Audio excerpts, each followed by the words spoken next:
Welcome to the Times of Israel's Daily Briefing. Today is Sunday, April 13th, day 555 of the war.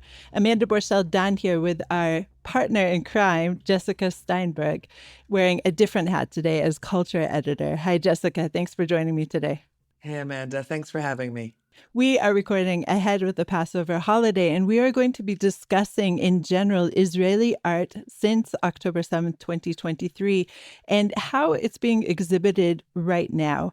She's going to bring us several examples of current exhibits, and we'll get a sense of what's on show, especially during this Passover holiday. We'll also speak about the families of hostages and how they're preparing themselves for this Passover holiday, a second in which their loved ones are still in captivity.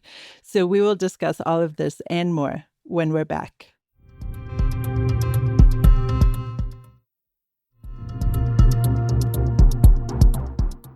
Jessica, I know it's a bit of a switch of roles here, but I think people aren't aware that most of your work and my work as well is not on these podcasts. And you are actually a culture editor, and you've also picked up since October 7th another beat, which is covering the hostages and especially their families. So wearing those two hats, I'd like to zoom out a little bit and talk about culture in general since October 7th, especially Israeli artists here in Israel, and how you've noted things shifting since you've been covering this beat, the culture beat, for decades at this point. So decade plus. A decade plus. What are you seeing as the shift here, Jessica, since October 7th? Right. So what I always say since October 7th is that it took a few weeks to really see any culture, any arts and culture emerging. And it was all, of course, about October 7th for Israeli artists, whether they were musicians or painters or illustrators, ceramicists, sculptors.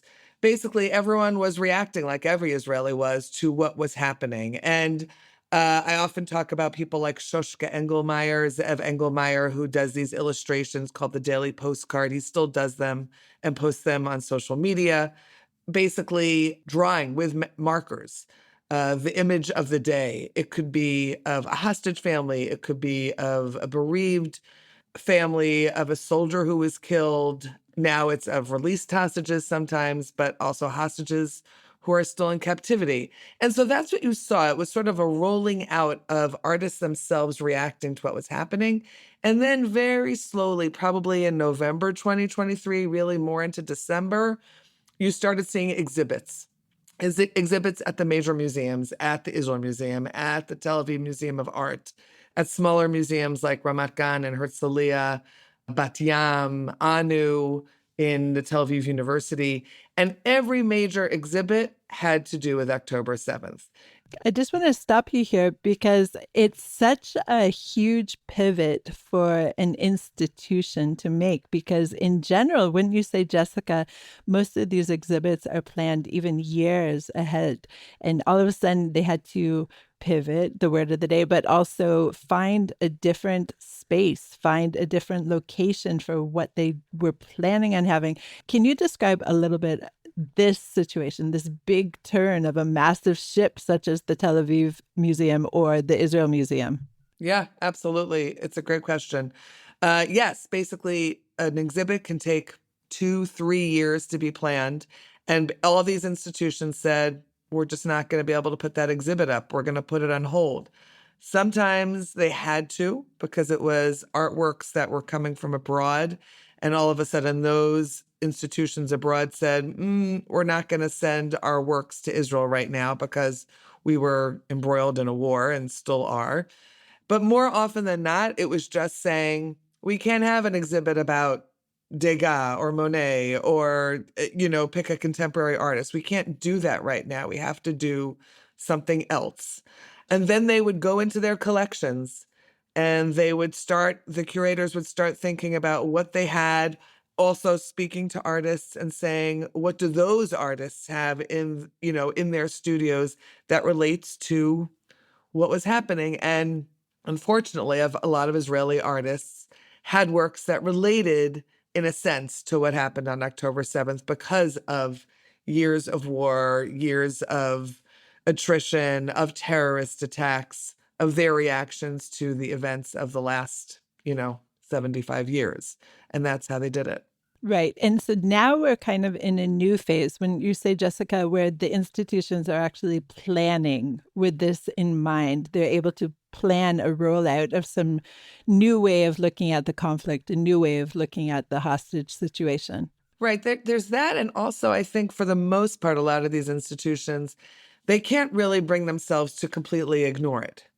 So they don't want to. Their viewers, their audiences don't want to either. I'm thinking about a couple of different exhibits that just opened up. I was in Haifa at the Haifa Museum of Art, 2 new exhibits. Actually did not really look at October 7th that much. Sometimes certain artists' works touched on it, but for the most part, it wasn't about October 7th.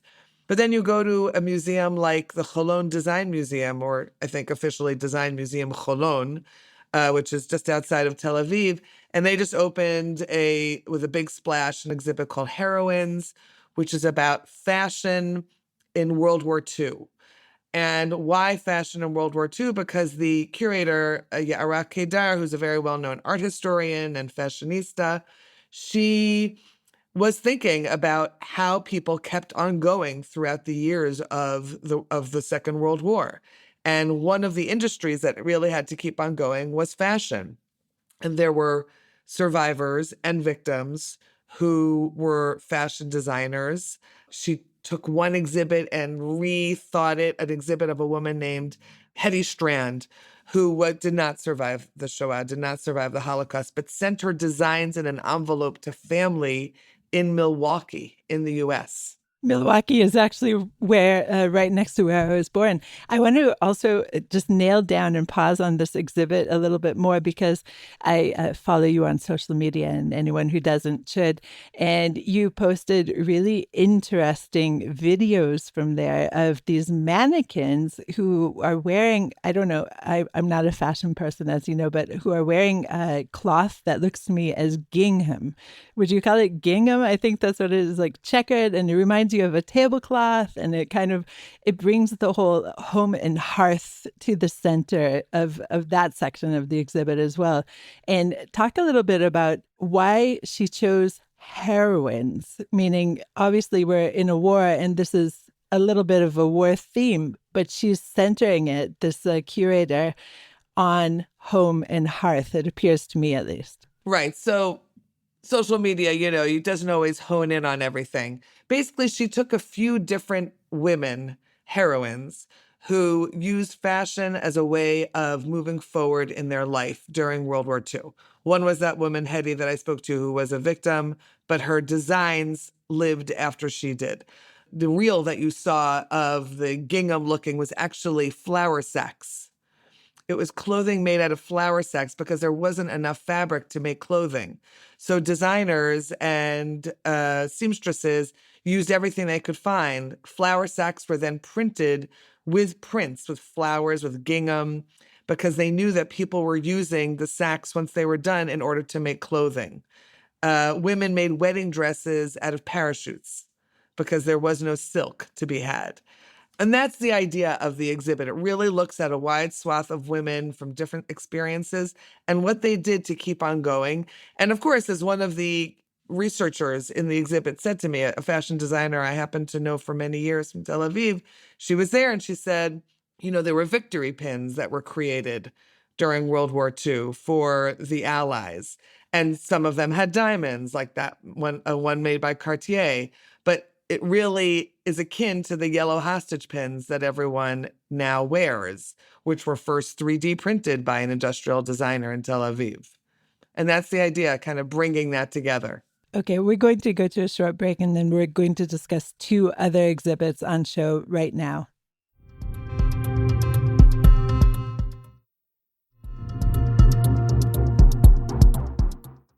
And we're back.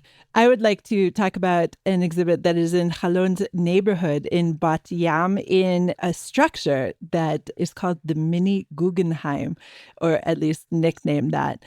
And I've not been there, but can you set the stage for us a little bit about this spiral structure in Batyam, a city close to Tel Aviv on the coast? Sure. So the museums of Batyam are called Moby Museums of Batyam, which is kind of a fun name. And this is the Batyam Art Museum, which is a building built as a spiral. It's small. Actually, so is the Holon Design Museum, but that's built by architect Rona Rad. It looks like a ribbon that's streaming out.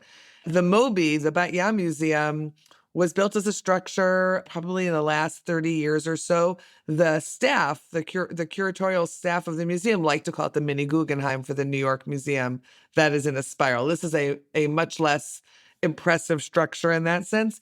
But as they kept on pointing out during this press tour of the exhibit, it does have the feeling, has the feeling of a synagogue, actually, of a space that is really centered and quiet and whole. And it's a very good setting for the exhibit called Hoshana, which can be translated as salvation, a solo exhibit by an artist named Ester Schneider. She was born in Russia to a religious family, actually, very unusually, came to Israel at a young age, was brought up Haredi, ultra-Orthodox. The family then kind of moved a little bit more slightly to the left, religious Zionist family. Her works are upcycled pieces of furniture, arms and legs of chairs that she then creates into tabernacles and a huge sukkah structure that really echoed the Nova tent at the desert rave that the people were so horribly massacred on October 7th. And she clearly was in that head. And Hoshana also is a prayer that is said on Sukkot, which was the holiday during which October 7th took place, of course. So, and this is more than a year later, this exhibit, right? So she's been working on it for more than a year. And everyone who was there could immediately identify, in a sense, religious or not, mostly secular, could identify with exactly where she was going with this. This was her outpouring of what she had been thinking about for the last year and a half. And that is, again, that's really the theme that you keep on seeing in so many exhibits and in so many places. Artists just doing their thing, thinking about what they're thinking about right now. Let's turn now to a former resident of Kibbutz Be'eri who was at Be'eri on October 7th, witnessed, experienced the disaster that struck that kibbutz. And this is Sofie Berzon Mackie, who was Kibbutz Be'eri's artistic director, essentially, of a little gallery that they had at the kibbutz. And she, like so many who lived in these really decimated kibbutzim, has been moving around since October 7th. She's been since, I think it's December, in Kibbutz Hatzerim, which is also in the south. But she and the art of the kibbutz have been unhoused and rehoused and unhoused and rehoused several times. So right now it appears to me from reading your piece that Tel Aviv is giving a space to the kibbutz art, but Sofie herself is also creating art and is exhibiting in Jerusalem. So tell us a little bit about Sofie and this theme of unhoused and rehoused in terms of the art. Absolutely. Sofie and I got to know each other, I guess, last January or so, 2024. I was following the Be'eri Gallery, which, as you said, is a small gallery on the grounds of the kibbutz that was decimated, burned down on October 7th. There were two gallery directors, Sofie and Ziva Yalin, who is the wife of Chaim Yalin, who used to be a head of one of the councils, regional councils in the Negev. She left the gallery after October 7th, has continued creating art. And like many curators, they're also artists. So Sofie, I got to know her because she was having a solo exhibit at a gallery in Jerusalem, and that was last winter, and it was of her art, but it was, of course, very tied to October 7th. And we kept in touch ever since because I just really wanted to know how she was doing. She, her three kids, and her partner went to a friend's house after October 7th, fleeing the bullets that were still flying on the kibbutz. They then joined the rest of the kibbutz members in a hotel in the Dead Sea for months and months on end. They were all in one room, 5 members of a family. And then the family, the whole kibbutz had been invited by Kibbutz Chatzerim, which is outside Beersheba. They were invited already by that kibbutz in December 2023 to settle there for the time being until everyone knew what was going to happen to their own kibbutz. And the kibbutz had accepted, but it takes time to build a new neighborhood for, 800 families or so, or 600 families. And they basically brought in caravans and placed them in a very kibbutz-like setting in Kibbutz Chatzerim. Sofie and her family, like all the others, were supposed to move in, I think, August 2024, but their caravan wasn't ready. And then she and about 17 other families had to decide what were they going to do? Where were they going to go? Were they going to stay in this hotel room in the Dead Sea, where the educational system that was temporary had already been dismantled? They already had their kids enrolled in these Chatzirim area schools. In the end, they went back to Be'eri for several months. She said, I went back home. Her house was still standing. It was actually kind of nice to be back home where she grew up. She's the daughter of a Be'eri raised father and an English mother. Her mother had been a volunteer on the kibbutz, and then they lived in England, and then they came back to the kibbutz in the 80s, and her mother died of cancer. But her whole life has been on Be'eri. Now she's in Chatzerim in a caravan, which really feels like a nice little house with a deck, and she has fruit trees. And the gallery, again, this is like this nomadic story. The gallery had already been invited within weeks of October 7th by the city of Tel Aviv to take over a space, a really lovely space in a building called Beit Romano in South Tel Aviv. And it's been there since January 2024. I've been there several times. It's usually a solo show by one artist. Most of the shows, like everything we've been talking about, relate in some way or another to October 7th. And the gallery is being hosted for free by the owner of the building and by the city of Tel Aviv. But they already have plans to rebuild the gallery in Be'eri. There are architects who are vying for the project. They're rebuilding it as part of an overall cultural center in Be'eri in an old silo that's been unused for many decades. And Sofie told me she and her family decided to move back to Be'eri. Every family is making that decision for themselves. They will move back to Be'eri, but not to their old house. They're going to move into a new house in a new neighborhood. And we're going to keep in touch. In fact, when there is a Times of Israel community trip to Israel in May, we're going to be visiting with Sofie in the Be'eri Gallery in Tel Aviv. Excellent. Wow, Jessica, that's so powerful. Let's turn to our final story, which is probably going to move me to tears, so be prepared. And we're talking about how the hostage families are preparing for a second Passover Seder without their loved ones. And of course, we're recording before the holiday, but one of the endeavors that you've reported on so far is a Haggadah for children that was created by a mother of a hostage, Nimrod Cohen. And his parents, Vicky and Yehuda, received, I believe, a first sign of life from him quite recently, or at least knowledge of how he's being held in captivity, actually, which is just terrible. We're being told he's held in a cage, just unthinkable to try to imagine.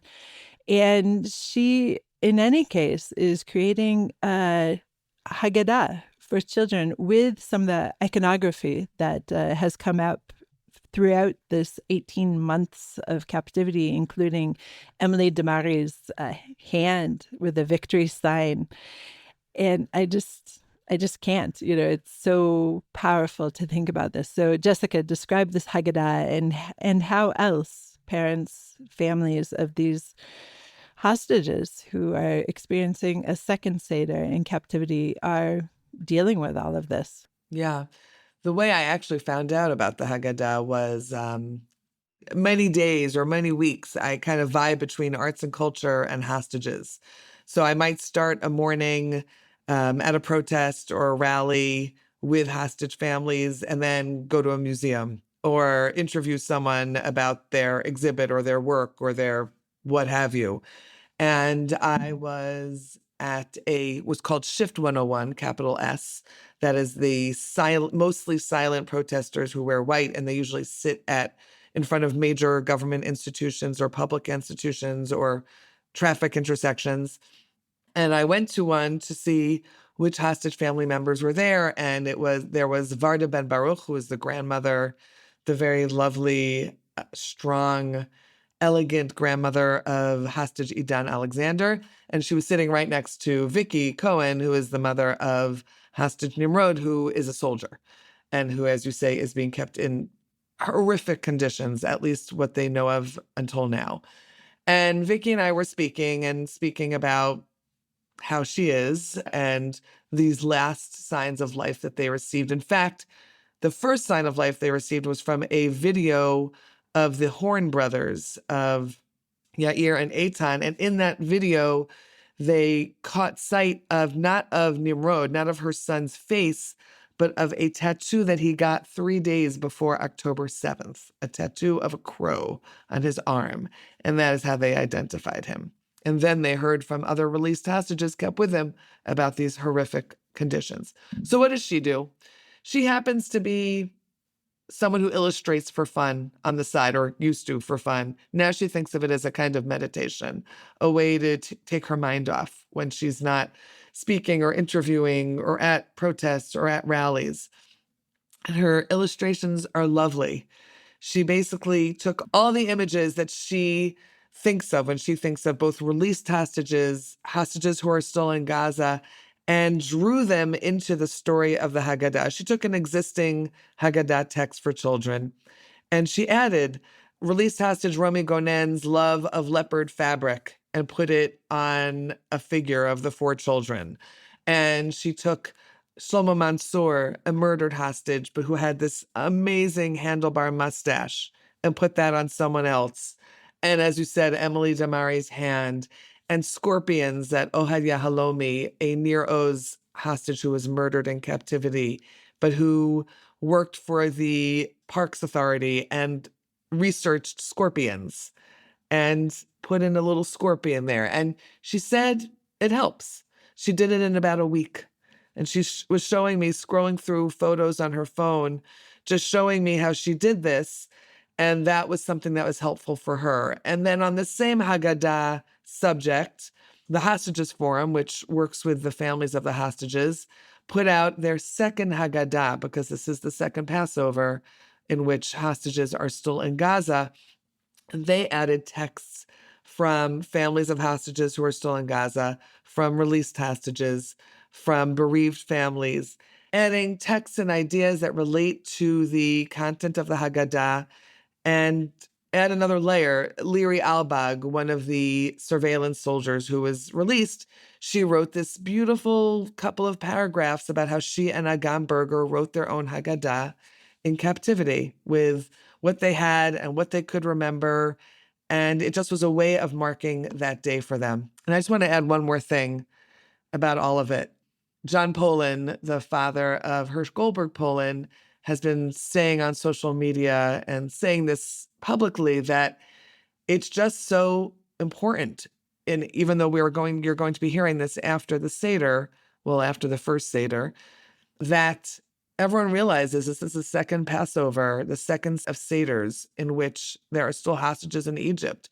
And I heard this in an interview with Idit Ohel, the mother of Alon Ohel, who is still in captivity, that the Seder is about captivity, is about freedom. And there is a very deep sense among many, many Israelis that we are very much not free on this Passover. And it's something to think about as we go into the holiday and as we experience the holiday. Something I'm thinking about as well. Likewise, and most of Israel as well. Jessica, thank you so much for joining me today.